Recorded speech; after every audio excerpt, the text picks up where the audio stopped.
hay que ser serio, señor presidente. No podemos permitir que una cuestión como la de Venezuela entre en este Parlamento. Y ya les adelanto, conmigo no cuenten. Esta gente que entró acá es cómplice de un régimen que viola derechos humanos, que desaparece gente y que no pueden estar en el mismo lugar que nosotros, señor presidente, de ninguna manera. Detrás de aranceles, exportaciones, innumerables páginas de legislación compartida y fluctuantes cifras de intercambio, Mercosur tiene una dimensión mucho más sensible, y es la política. Y es que el Mercosur no nació únicamente como un mecanismo estrictamente comercial, también fue concebido como una alianza entre democracias sudamericanas, cuyas bases descansan principalmente en el Protocolo de Ushuaia de 1998, entre otros documentos.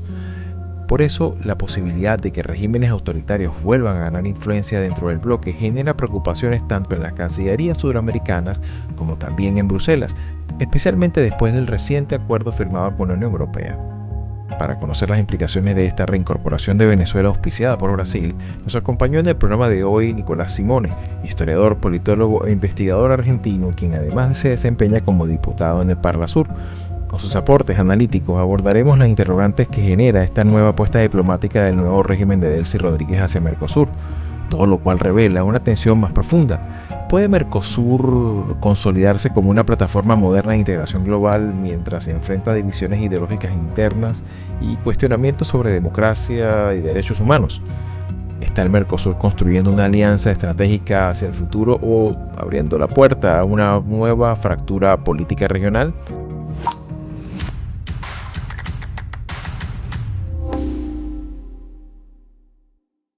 Y bien amigos, sean todos una vez más bienvenidos a Mirada Semanal. Y bueno, para este episodio nos hemos vestido de gala para recibir a Nicolás Simone, que nos escucha del otro lado y que bueno, con quien queremos compartir muchas cosas. Principalmente pues también esta cosa que muchas veces a nosotros nos resulta tan interesante, sobre todo a Manolo, también que ha trabajado el tema, ¿no? Que este tema de muchas veces el académico que se incorpora a la dinámica política, y que de alguna manera sigue manteniendo como esa perspectiva de un poco de la docencia, ¿no? Y de la investigación. Y en ese sentido, me gustaría comenzar por allí antes de entrar en temas más complejos, ¿no? Más complicados de la actualidad política de nuestra región. Y es preguntándote un poco, Nicolás, bueno, un poco que te presentes, ¿no?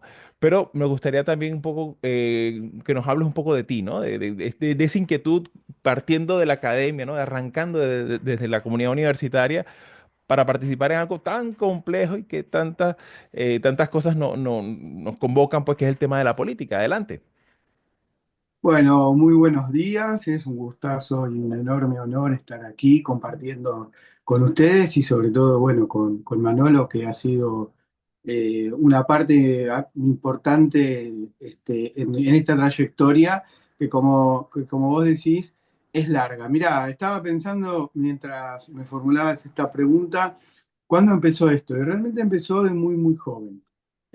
Yo me acerqué a la política a los 14 años. Todavía el presidente argentino era Raúl Alfonsín en sus últimos momentos, diría en sus peores momentos.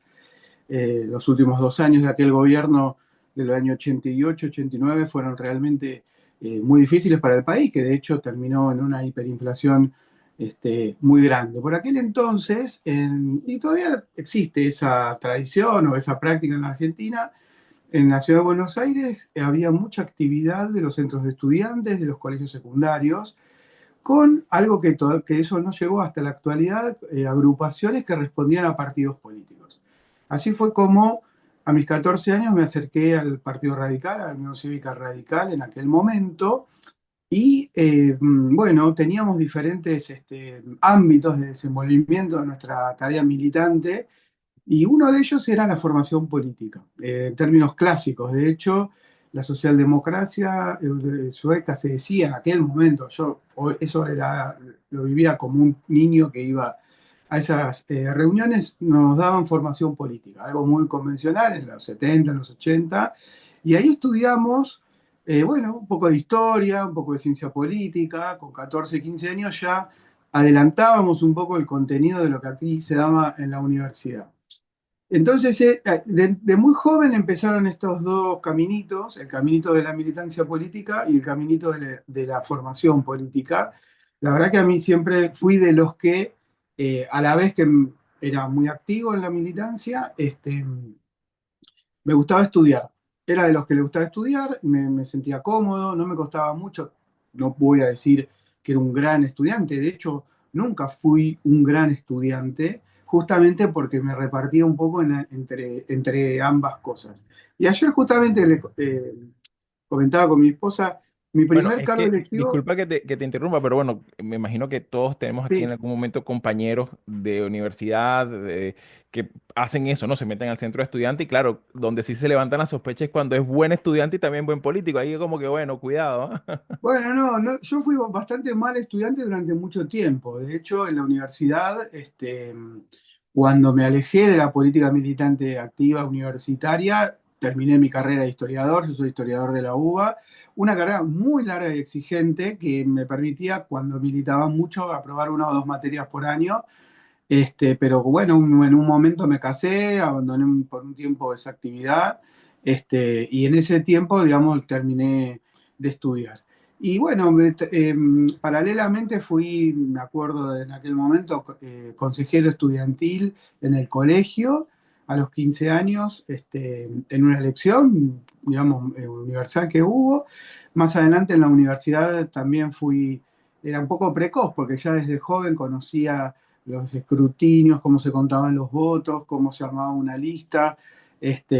Con 15, 16 años, o sea, antes de entrar a la universidad, andaba por las facultades universitarias conociendo, bueno, compañeros de militancia y también viendo cómo se hacía una elección, cómo se hacía una lista, cómo se pagaba una boleta, un panfleto y demás. Y bueno, en la universidad apenas entré, tuve rápida aceptación entre mis compañeros y a los 20, 21 años ya fui consejero directivo, lo que nosotros tenemos aquí como un ámbito de cogobierno universitario que existe en Argentina desde 1918 y en aquellos primeros años de mi juventud, digamos, le dediqué mucho tiempo a eso.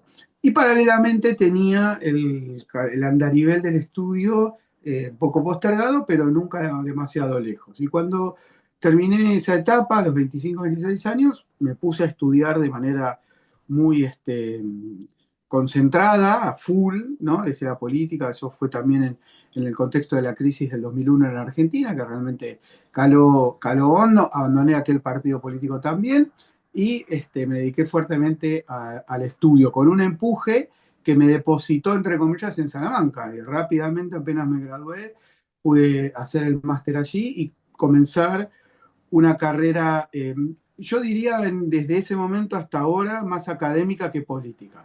Pero Claro. paralelamente me dediqué a la asesoría legislativa, encontré en Salamanca un campo de investigación y de trabajo simultáneo ambos, que fue, digámosle a grandes rasgos, el campo de estudios legislativos, que en Argentina no existía y no lo conocíamos. Entonces fui desarrollando simultáneamente mis investigaciones académicas, que son sobre el Poder Legislativo, mi trabajo profesional, que fui consolidando en esa etapa, y como consecuencia de eso, este cargo en el Parlamento del Mercosur, que para mí es un enorme privilegio, honor, porque además he estado trabajando en integración de organismos parlamentarios supranacionales desde que empecé a trabajar en el Congreso hace ya 20 años. Es decir, que llego con una expertise también como asesor en el tema, pero bueno, intervenir en un parlamento no es algo que uno aprenda a hacer en 6 meses, ¿no? Como Claro, claro, digo, no, desde totalmente, los es un 15 proceso, años claro. intervengo con los profesores, me peleo, discuto. Bueno, pero es un proceso continuo que, bueno, tuvo un excelente arranque, porque claro, Salamanca, vale la pena acotar, aprovechando que está por aquí Manolo, siempre genera esa inquietud sobre el tema de las élites parlamentarias, ¿no? Sobre el famoso, sobre todo el programa del PELA, ¿no? El programa de estudios legislativos, que obviamente te da como esa chispa también, no tan solo ver la política desde la perspectiva más deliberante, de discusión, del acuerdo, el desacuerdo, sino también la parte comparada, ¿no?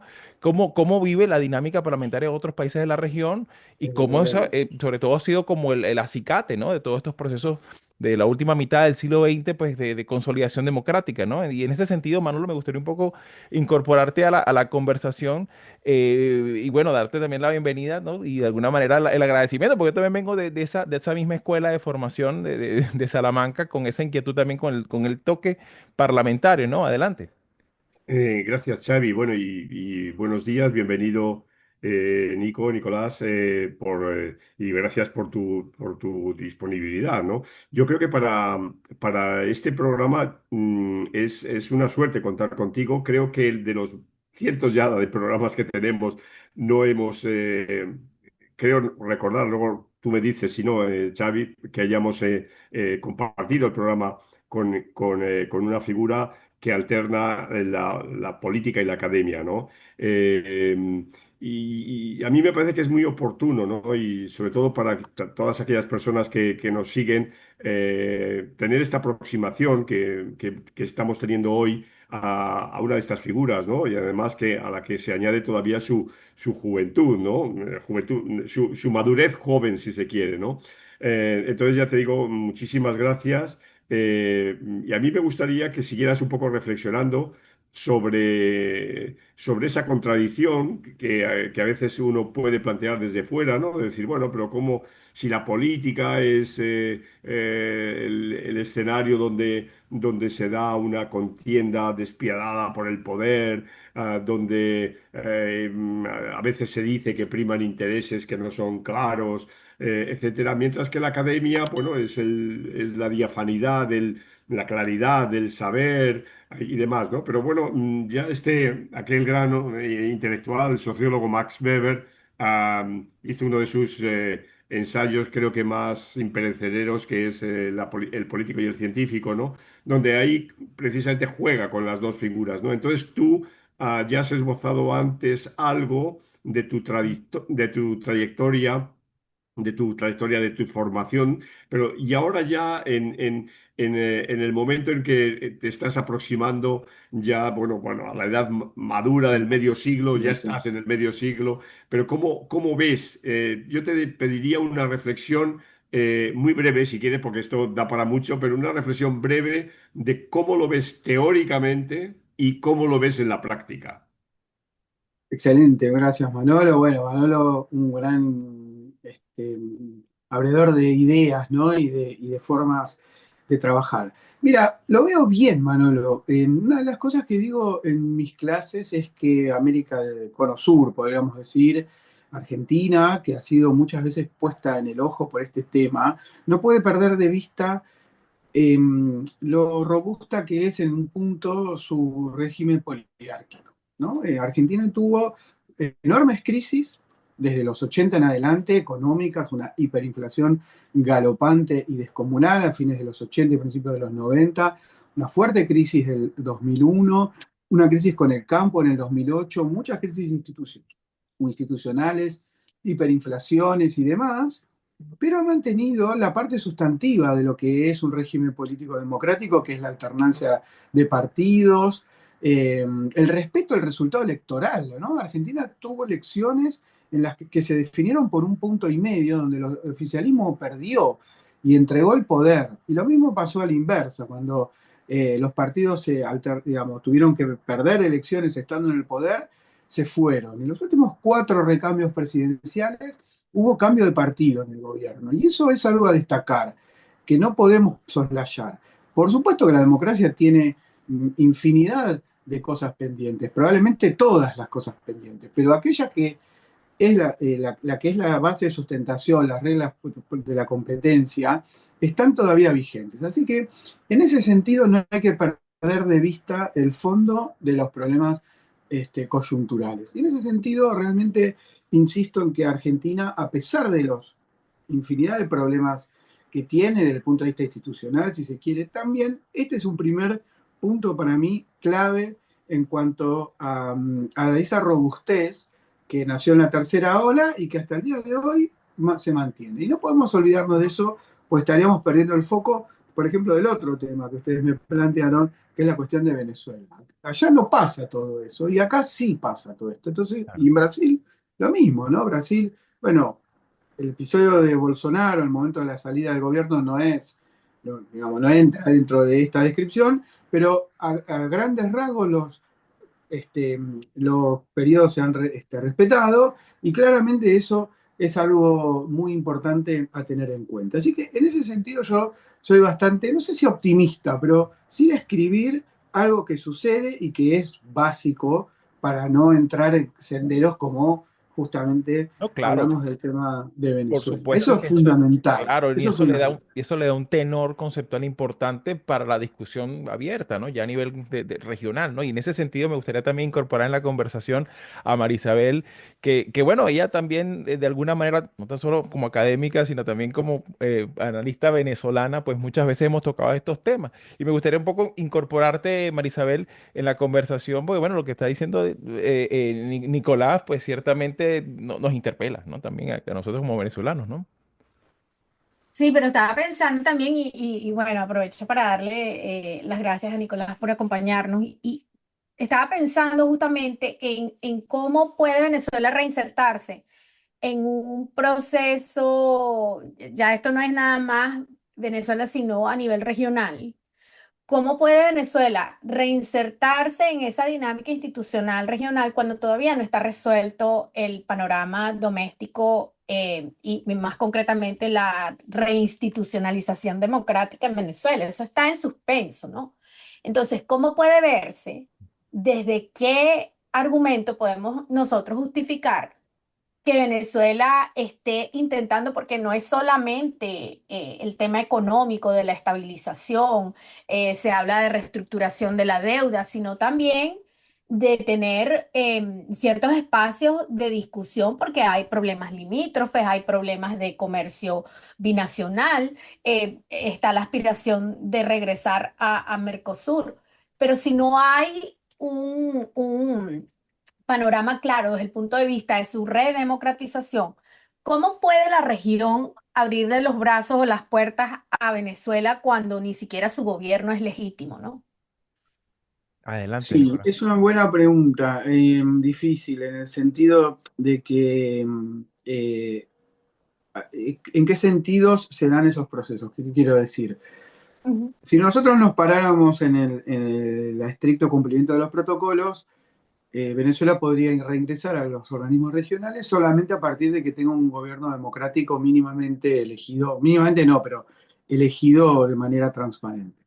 Pero también es cierto que la realpolitik es diferente y que este es un momento muy particular y en ningún manual de ciencia política está previsto una situación como la que pasó a Venezuela este año. Sí, lo que venía pasando, un régimen híbrido que se transforma de democrático en una dictadura, y eso sí lo teníamos en los manuales, pero esto no, que un presidente sea extraído de esta manera, que esté tramitando un proceso judicial en Estados Unidos realmente y que el régimen ni se haya caído ni se haya terminado de consolidar. Entonces, obliga a los políticos a ser, en este sentido, más creativos.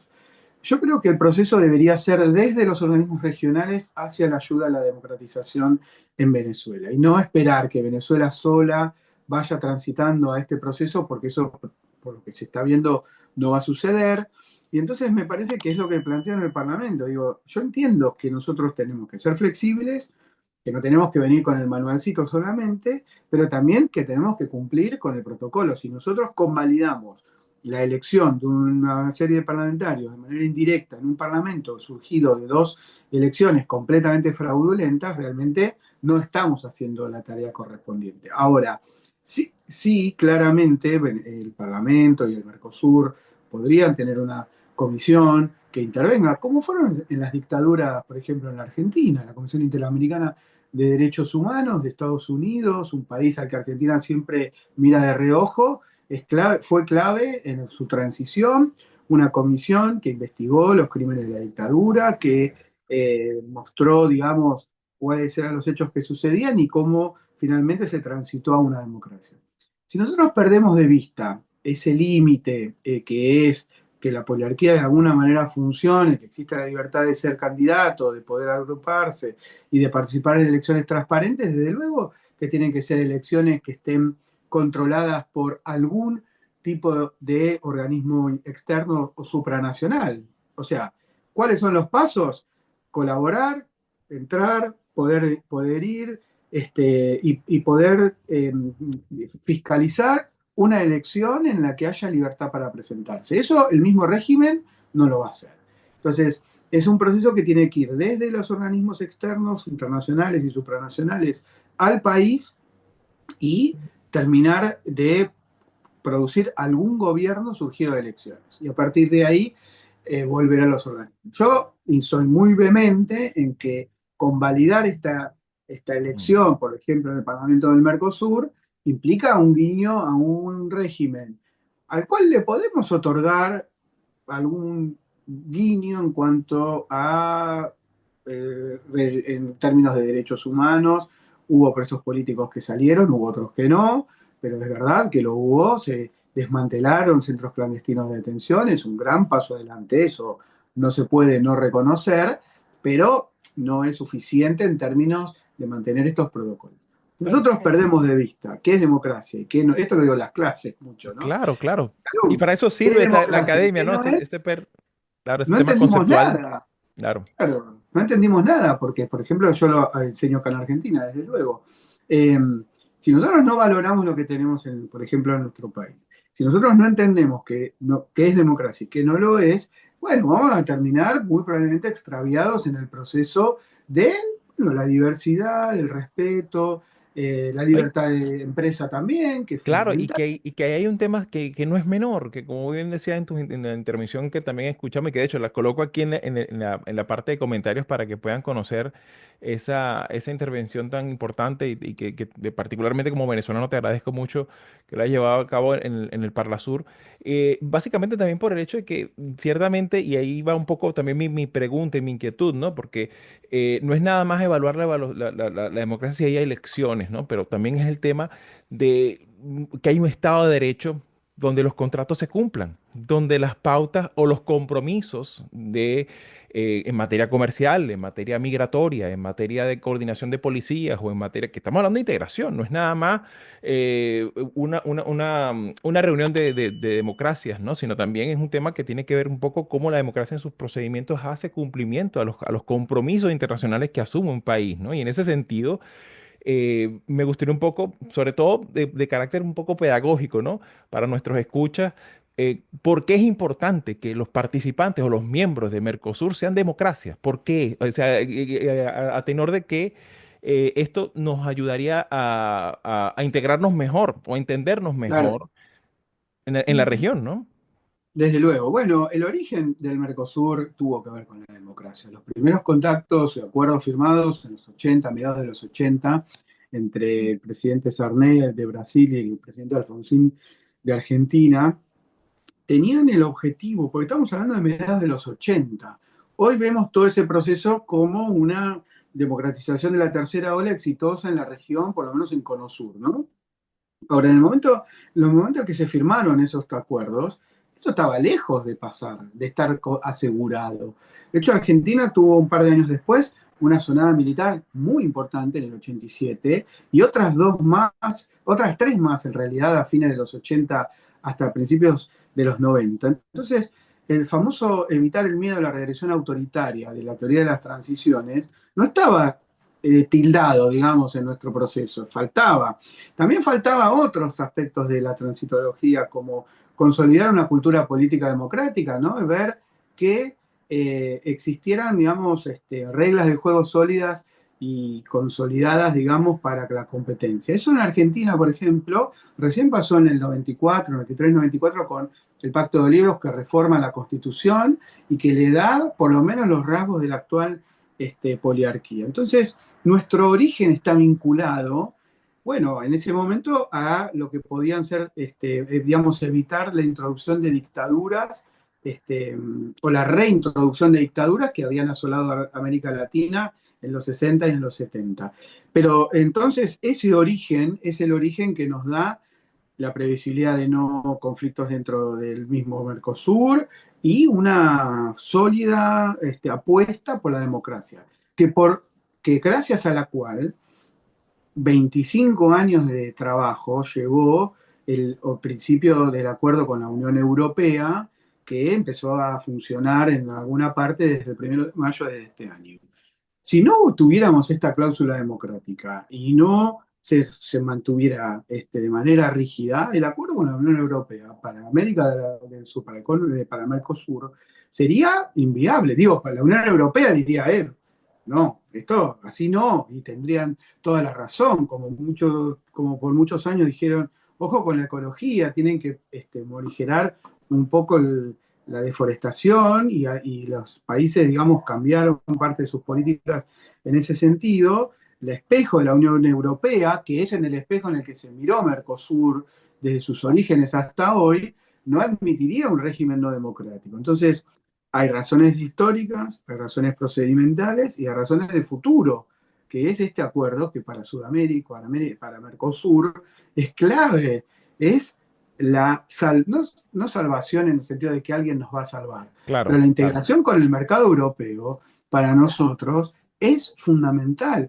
No pensé que iba a vivir para ver estas cosas, claro, claro. realmente. Y como dice Manolo, entiendo lo que él habla un poco de mi juventud, yo no lo siento tanto, me duele mucho la espalda, pero igualmente entiendo al punto, y la verdad es que estoy muy ilusionado. El acuerdo con la Unión Europea a mí me da la ilusión de que podamos vivir como se vive en Europa. Me tocó la suerte de estar allí bastantes veces, digamos, y eso es lo que uno aspira, poder caminar libremente por la calle, a no sentir que hay un negocio atrás de cada transacción o de cada un negocio Claro, ilícito, desde luego. Y la verdad es que eso es a lo que aspiramos. Así que hay razones de todo tipo para claro, claro, claro. sostener claramente la cláusula democrática. Incluso, mira, te cuento esto, cuando fui asesor del Parlamento hace 20 y pico de años, una de las cosas que impulsamos fue la ampliación de la cláusula democrática, porque sostenemos que la cláusula democrática, pues ya Venezuela se veía venir en los Claro. primeros años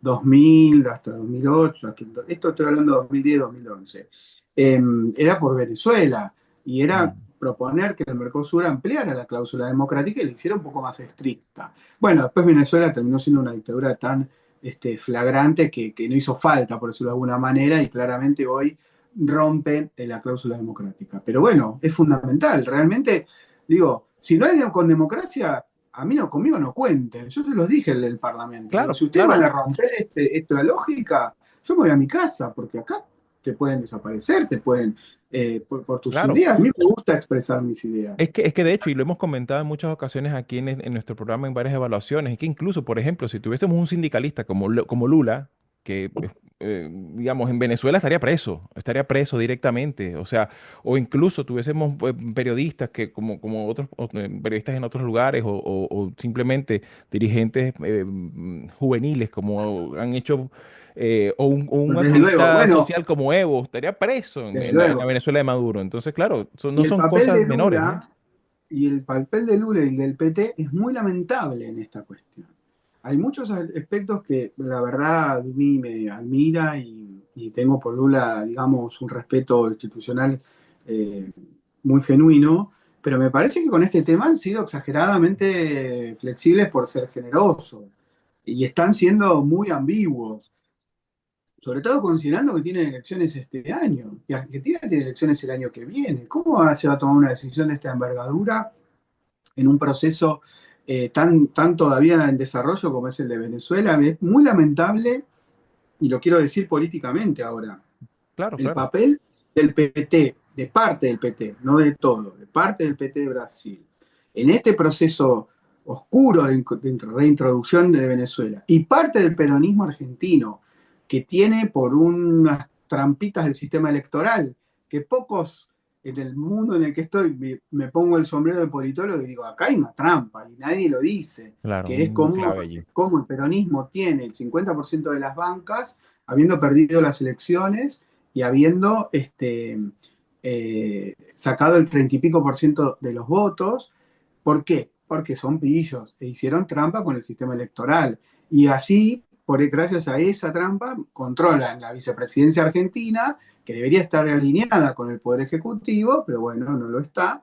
Y están no solamente haciendo su política y su agenda, como hacen siempre, sino que están trabajando por esta reinclusión de Venezuela, que además va en contra de lo que piensa el Ejecutivo argentino. Entonces, hay anomalías por todos lados en este proceso. Claro, claro, y por eso es tan interesante examinar esto con detalle. Y bueno, lamentablemente se nos está echando un poquito el tiempo encima, pero para cerrar me gustaría incorporar esta última intervención de Manolo y Marisabel en los 5 minutos que nos quedan, para aprovechar también tu participación sobre esta materia tan interesante. Manolo, adelante. Nicolás, dos preguntas, pero que son de nuevo grandes, pero te pido la mayor brevedad posible. ¿Cómo son las relaciones personales entre los miembros del Parlamento? ¿Cómo os lleváis? ¿Cómo es la convivencia? Y segundo, ¿hay posibilidad de avanzar en la integración regional?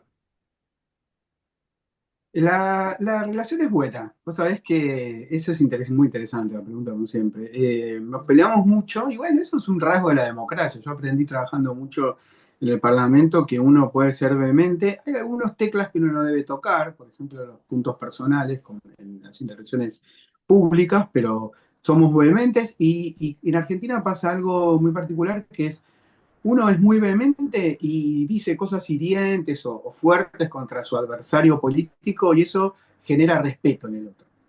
Me dicen, la verdad que tus intervenciones duelen, pero son buenas, te felicitamos. Así que a nivel personal nos llevamos bien. Y en la integración regional te referís al dentro del Mercosur, a mejorar estos. Sí, sí. Bueno, bien, bien. Argentina ha tenido, a pesar de los discursos del presidente Milei, buenas iniciativas en términos de integración regional. Por ejemplo, en la fase de seguridad ha habido avances. La cooperación en términos de perseguir delito transnacional organizado, ha habido muchos avances técnicos a nivel de integración.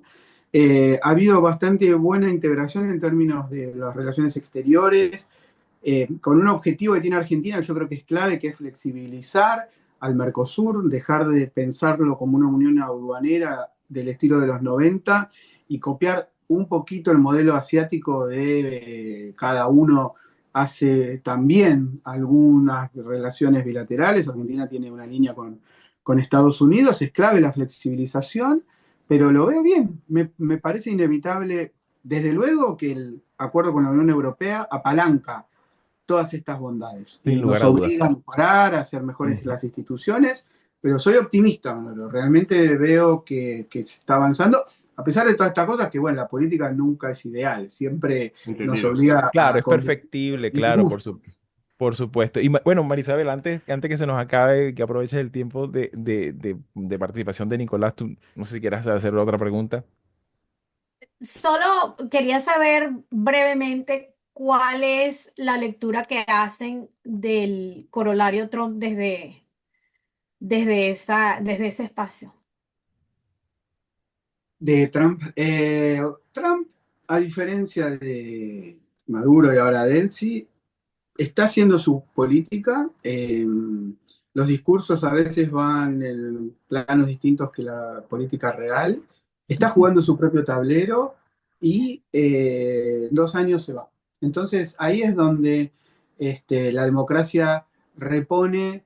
Si eso cambiara, bueno, tendríamos otro escenario. Pero es indudable que en esta intención de evitar ser Pato Rengo rápidamente, porque tenía una particularidad que es, tenía un solo mandato y no podía reelegir, está jugando rápido todas las fichas, se entiende.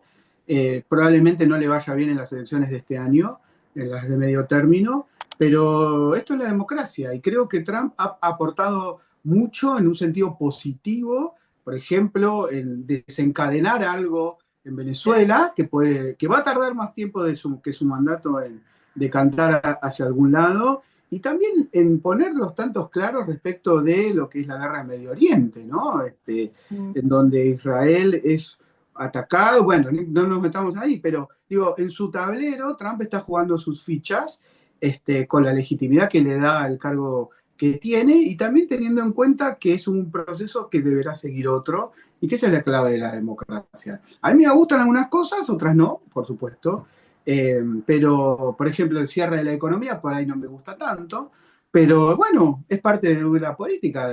Eso, tuvo una desbalanza comercial con Argentina muy fuerte en 2024. Bueno, es entendible que busquen revertirla como nosotros hacemos lo mismo. Tiene toda la razonabilidad y no encuentro nada malo en ese sentido desde el punto de vista institucional. Y bueno, ha pateado el tablero, un tablero global que venía un poco adormecido, ¿no? Y bueno, me Claro, parece y a que veces hay remesones que en buena medida, pues por supuesto son necesarios y forman parte de De esta alguna discusión, forma, ¿no? Así que bueno, de verdad, Nicolás, muchísimas gracias por tu tiempo y tus apreciaciones. Encantado de tenerte aquí. Esta es tu casa. Así que bueno, estaremos muy atentos a cómo se van desarrollando las cosas en nuestros países en los próximos y estaremos de nuevo una vez más con todos ustedes en Mirada Semanal un próximo domingo. bueno, déjame ante todo, despedirme, agradecerles difundir esto, porque realmente la cuestión, bueno, no les tengo que decir a ustedes lo importante que es difundir la cuestión de Venezuela, pero me parece importante ponerle también el foco a este Parlamento que está olvidado a propósito por muchos. Agradecerles la invitación, decirles que estoy súper dispuesto a cualquier otra vez que me quieran convocar. Y te interesan estos temas, puedes ayudarnos a seguir haciendo estos vídeos dándole like, compartiendo, comentando y suscribiéndote al canal de YouTube de Latinoamérica 21.